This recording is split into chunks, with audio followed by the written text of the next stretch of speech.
যশোরে চালু হয়ে গেল rosemary rooftop cafe and restaurant. মাত্র 3 থেকে 4 দিন আগে তাদের ওপেনিং হয়ে গেছে। দেখেন কি সুন্দর ইউনিক একটা ইন্টেরিয়র ডেকোরেশন তাদের। তার আগে আমি ভিডিওর শুরুতে লোকেশনটা একটু বলে দিই।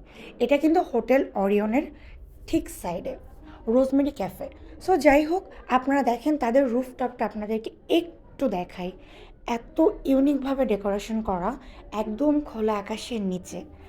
আর এখানে সবথেকে মজার বিষয় হচ্ছে আপনারা কিন্তু একদম লাইভ মিউজিক ফ্রি পাচ্ছেন। এটা কিন্তু ভাবাই যায় না।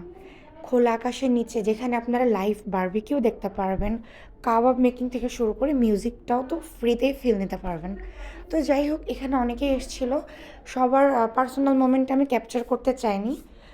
দেখেন মিউজিশিয়ান ভাইদের অবস্থা, যাই হোক।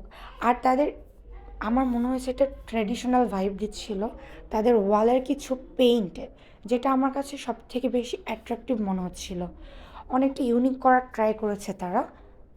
আর তাদের এখানে হালকা আলোর ব্যবস্থাটা আমার কাছে অনেক বেশি ভালো লেগেছে, কারণ অতিরিক্ত বেশি লাইটিং বা খুব বেশি গর্জিয়াস জিনিসটা না ভালো লাগে না। এখানে খুব একটা ক্যাফে ক্যাফে একটা ভাইব দিচ্ছিল, যার কারণে আমার কাছে মনে হয়েছে যে না, বিষয়টা খুবই ইউনিক করার ট্রাই করেছে তারা। অ্যান্ড ট্রেডিশনটা তারা ধরে রাখতে খুব ট্রাই করেছে। তাদের সিঁড়িতে যে ডিজাইনটা করা, আমার কাছে ওইটা খুব প্রাচীন বাংলার একটা ঐতিহ্য তুলে ধরার মতনই মনে হয়েছিল। আর তাদের খুব ফেমাস একটা ফুড ছিল ইন্ডিয়ান পাপড়ি চাট, যেটা আমার কাছে মনে হয়েছে যে না, ভীষণ টেস্টি। আপনারা ওখানে গেলে এটা ট্রাই করতে পারেন। অ্যান্ড এখানে কিন্তু লাইভ কাবাব করা হচ্ছিল। আপনারা তো লাইভ বারবিকিউ, লাইভ কাবাব, সাথে লাইভ মিউজিক একসঙ্গে সব কিছুর ফিল নিতে পারবেন একমাত্র এই রোজমেরি রেস্টুরেন্টে গেলেই। সো যাই হোক, যারা এখন পর্যন্ত যাননি তাদের কাছে রিকোয়েস্ট থাকবে অবশ্যই অবশ্যই তারা যেন যান এবং তাদের এই সুন্দর একটা ইন্টেরিয়র ডেকোরেশন, তাদের ছাদের ডেকোরেশন ফিল নিয়ে আসেন।